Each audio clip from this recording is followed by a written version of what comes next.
Salut salut, bienvenue pour cette nouvelle vidéo qui est un update lecture et je pense pas dire de bêtises que c'est l'une des premières fois depuis le début de ma chaîne que je ne vais tourner qu'un update lecture aujourd'hui.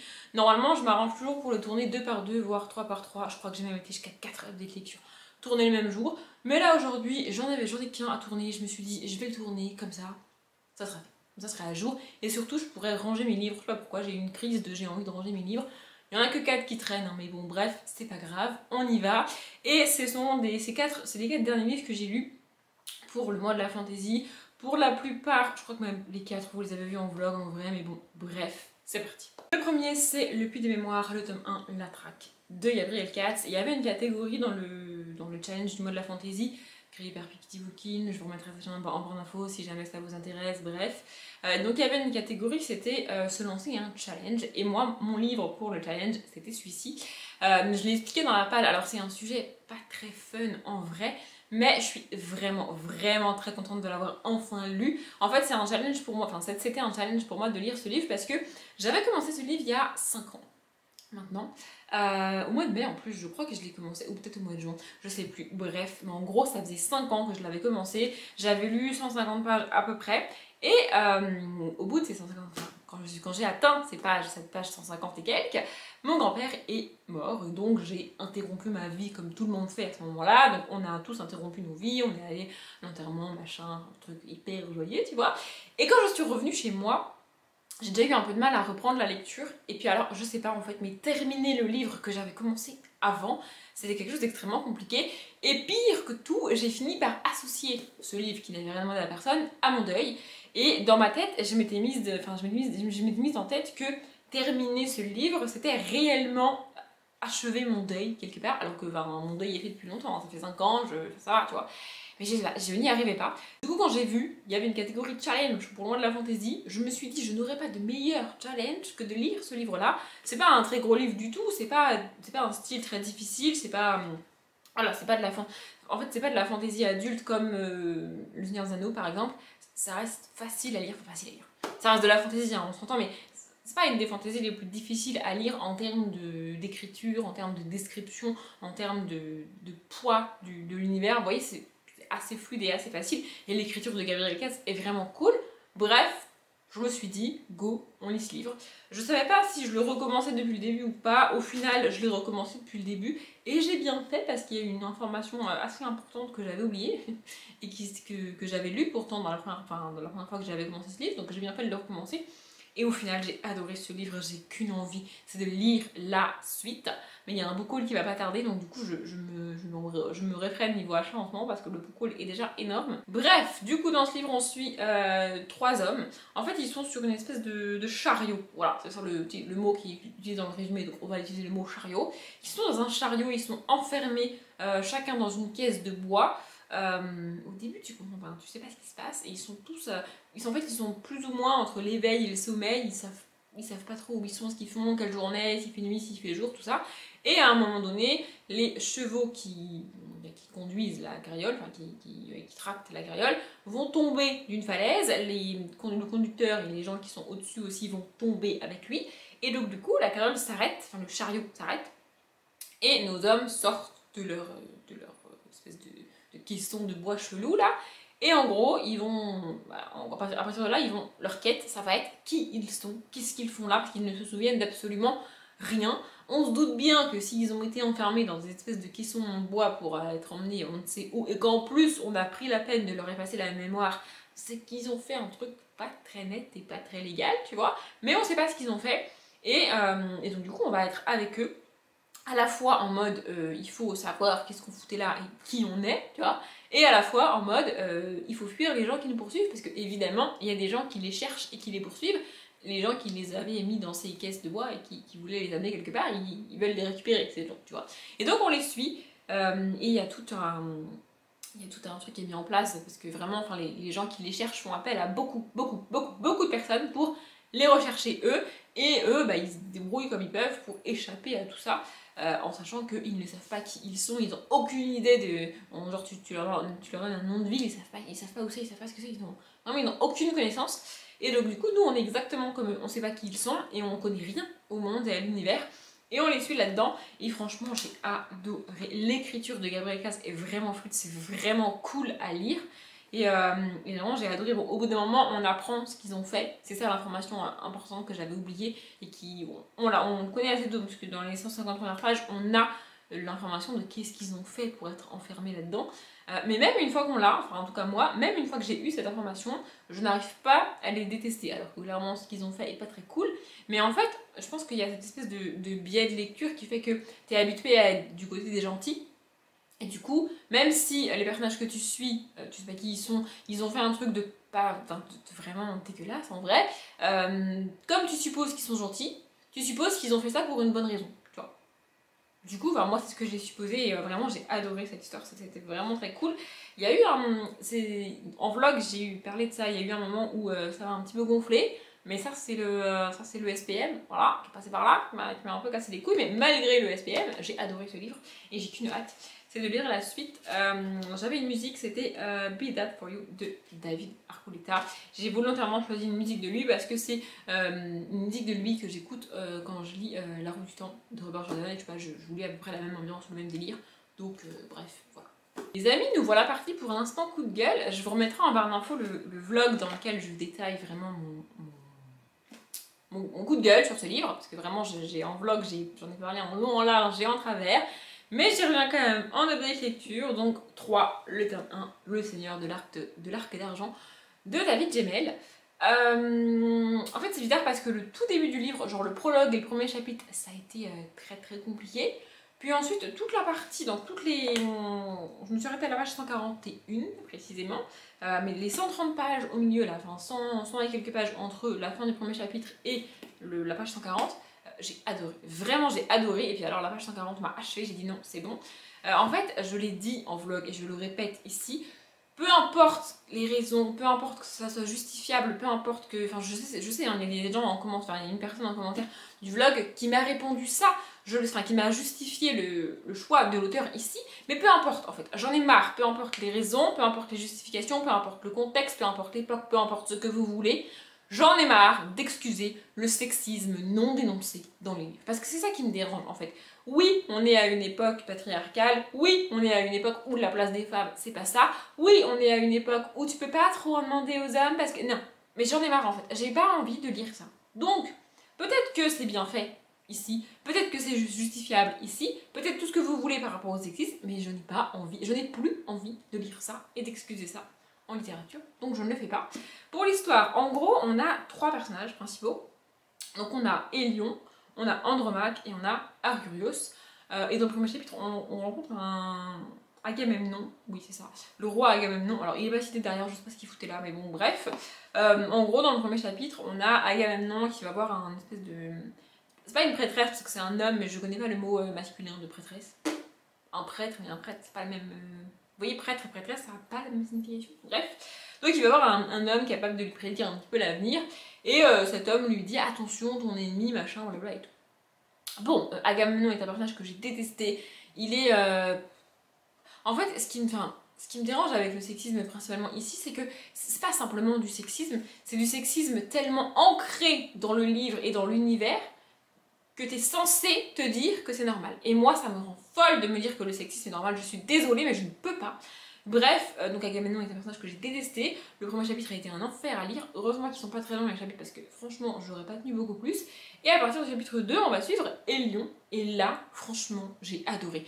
Toute la première partie, c'est une espèce de première partie. Hein. Le livre n'est pas vraiment divisé en parties, mais on a tout plein de chapitres où on est avec Hélion. On présente ce personnage-là qui est une espèce de pirate. On est dans une ambiance vraiment très masculine. Sur des bateaux avec des quêtes, il y a une tempête et on te présente l'univers et le personnage. Et j'ai adoré tout ça. Et en fait, pendant toute cette partie-là, il n'y a pas vraiment de référence aux femmes. Donc c'est du sexisme en soi parce qu'il n'y a pas vraiment de représentation féminine.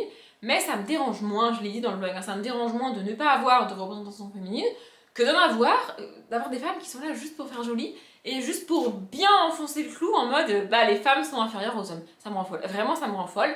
Donc toute cette partie-là, j'ai vraiment adoré, il n'y a pas de femme, il n'y a pas de personnage féminin, il n'y a pas. On te cite juste comme ça vite fait la fille de Et je sais plus quoi, ouais, il y a des filles qui sont citées, mais c'est tout. Mais vraiment, ça m'a pas dérangé. Et puis j'ai adoré le personnage des lions, vraiment. Et ensuite, page 140, on te présente donc Andromaque.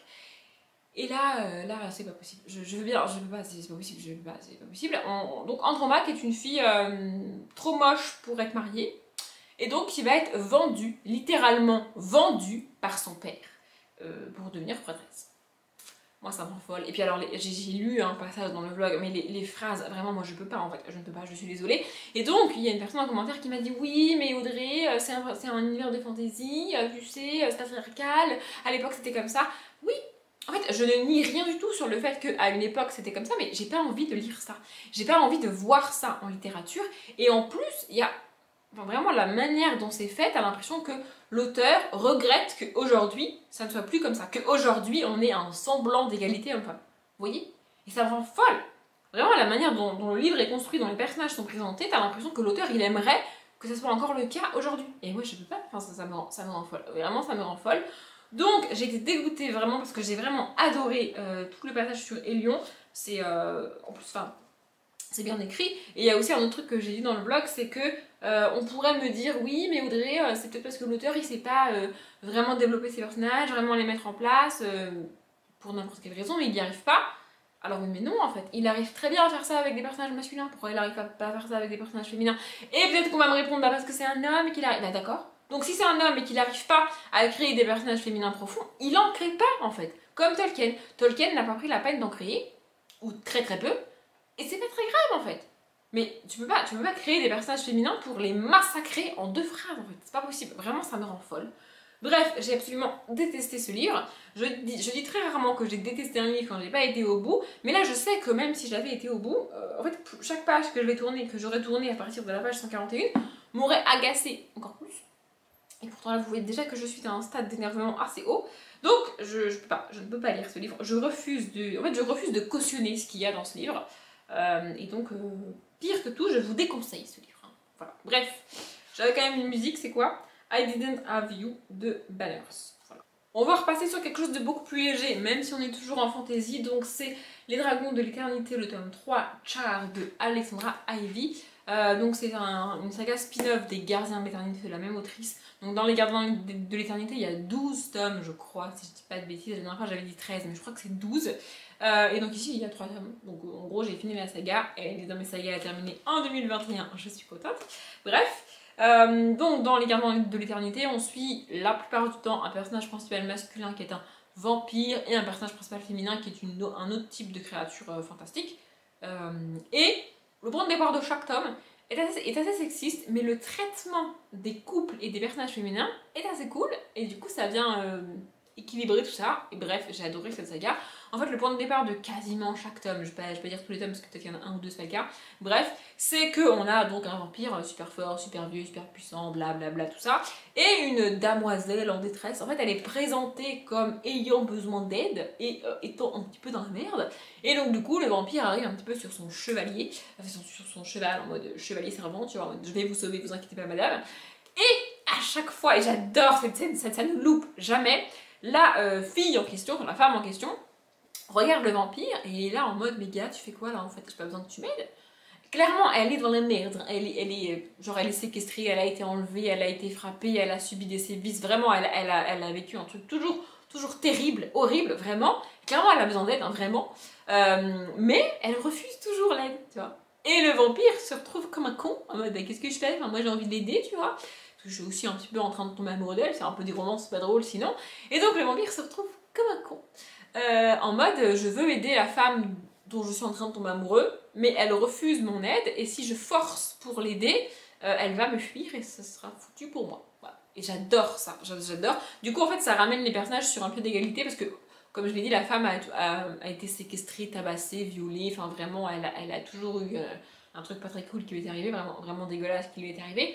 Et donc du coup ça affaiblit le personnage. Et le vampire super puissant à côté, ça fait un déséquilibre. Mais comme elle refuse son aide et que lui se retrouve un petit peu comme un con, tu vois, ça rééquilibre les personnages. Bref, ça c'est pour les Gardiens de l'Éternité, j'adore cette saga.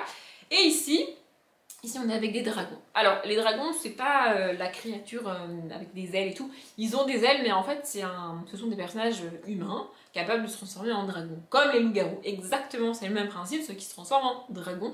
D'ailleurs, pour info, dans ce tome-là, il y a effectivement un personnage qui se transforme réellement en dragon, avec des ailes et tout. Donc je l'avais mis dans la catégorie où il fallait des trucs qui volent, donc du coup en fait ça passe. Bref. Et du coup ici donc on suit des dragons qui pareil vont...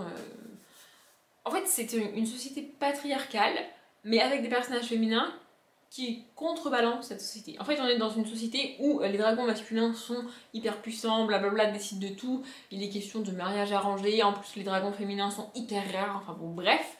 Et du coup, on décide de qui se marie avec qui. Et évidemment, les mariages sont toujours à l'avantage de l'homme, parce que la femme s'en bat les couilles. Pardon pour le gros mot. Mais je sais pas comment expliquer et comment elle arrive à faire ça, mais ici, en fait c'est ça la différence avec 3 par exemple, c'est que ici, oui, on a du sexisme par le postulat de départ choisi par l'autrice, mais la manière dont l'autrice le fait et la manière dont l'autrice le construit, ça fait que c'est pas que le sexisme est acceptable, c'est que les personnages ne l'acceptent pas de 1 et que même, en fait, elles vont composer avec le sexisme, elles vont se servir de ce sexisme pour elles et pour leur vie, et du coup, elles subissent pas leur vie en permanence, alors que dans 3, clairement, les femmes, elles subissent leur vie, elles n'ont pas le choix. Ici, c'était pas le cas. Bref, ici, dans ce tome-ci en particulier, on suit la fille du roi des dragons, une princesse dragon, et c'est pas la princesse, comment dire, c'est pas la princesse hyper choyée, hyper protégée, en mode sainte ni touche, vous voyez la princesse un petit peu bourrigatée, un petit peu qui se comporte comme une fille insupportable parce qu'elle est princesse et qu'elle a été bourrigatée toute sa vie. Non, c'est la princesse combative qui a décidé qu'elle menait sa vie comme elle voulait et que son père avait beau avoir choisi qui elle devait épouser, elle ne l'épouserait pas. Vous voyez ?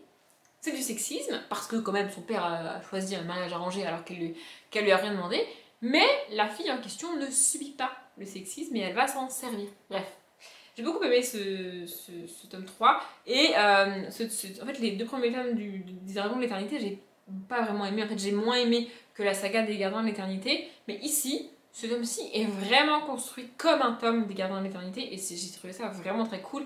Et on a aussi un petit personnage qui est une gargouille, qui s'appelle Lévette, ce personnage est génial, c'est un de mes personnages préférés dans toute la littérature, elle est géniale. En plus, le choix de l'autrice, c'est d'avoir fait cette gargouille française, ce qui fait que des fois, elle s'exprime en français. Alors, nous, tout le livre est en français, mais tu sais, quand dans le texte original, la phrase était écrite en français, je trouve ça génial d'avoir des phrases françaises dans un livre en VO, enfin, bref. J'aime beaucoup, enfin j'ai bien aimé ce tome là. Je vous conseille plus les Gardiens de l'Éternité, on est vraiment dans de la beatlit, dans de l'urban fantasy pure, c'est vraiment très cool. Si vous avez vraiment aimé les Gardiens de l'Éternité, vous pouvez la lire. Maintenant c'est pas nécessaire, enfin, c'est pas ultra important de lire ça, enfin c'est mon avis, hein. Bref. Et j'écoute quoi? Ah oui, j'écoute Remember You Young, c'est ça, de Thomas Rhett. Pour le dernier livre, on va rester en urban fantasy puisque j'ai lu Rebecca King, le tome 1 traqué de Cassandra O'Donnell. De manière générale, j'ai un peu de mal à commencer des nouvelles sagas de Beatlit parce que les autres sagas que j'ai lues, je les ai vraiment aimées, et donc du coup, je suis en permanence en recherche d'une saga que j'aime autant, mais ça existe rarement. En tous les cas, j'ai terminé ce tome 1, je lirai au moins le tome 2, je ne m'emballe pas, on verra bien, bref. Donc, dans Rebecca King, on suit... comment elle s'appelle déjà? Rebecca King? Non, je déconne. Donc, on suit Rebecca King, qui est une sorcière. J'ai pas envie de vraiment trop vous en dire sur ses pouvoirs, ce qu'elle fait et tout, parce que on en apprend vraiment petit à petit au fil du livre, donc voilà, bref, c'est une sorcière. Et elle fuit quelque chose, elle fuit des personnes très puissantes qui ont le pouvoir de la retrouver, et s'ils la retrouvent, ça va très mal se passer pour elle. Donc elle fuit en permanence, elle a une fille, elle a je crois 24 ou 25 ans, et elle a une fille de 8-9 ans, par là autour. En tout cas, elle a eu sa fille à 16 ans, c'est une certitude, bref. Et donc elle fuit, et sauf qu'en fait elle a mal choisi la ville dans laquelle elle s'est installée, parce que il se trouve que la ville dans laquelle elle s'est installée, il y a beaucoup de créatures surnaturelles qui y vivent, et donc ça c'est pas cool, parce que du coup elle aurait préféré une ville majoritairement humaine, en mode les créatures surnaturelles ne la voient pas, ils ne savent pas qu'elle est là, sauf que là c'est une zone où il y a beaucoup de créatures surnaturelles, donc évidemment au bout d'un moment on se rend compte qu'elle est là. Et le vampire du coin, qui a plus de 2000 ans je crois, qui est chef, tout ça, la rencontre par hasard découvre qui elle est, et à partir de là, ça va partir en couille.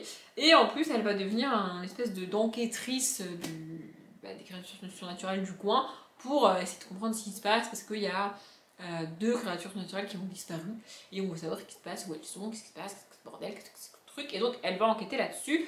En parallèle, elle doit aussi éviter de se faire remarquer, mais c'est compliqué d'allier les deux du coup, et protéger sa fille. T'as pas gagné du tout, mais bon, bref.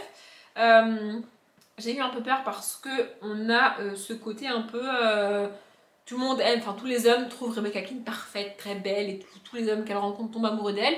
C'est un concept qui me fatigue en littérature, dans les deux sens. Hein. Ça me fatigue quand c'est une femme et ça me fatigue quand c'est un homme. C'est pour ça avec lequel j'ai beaucoup de mal.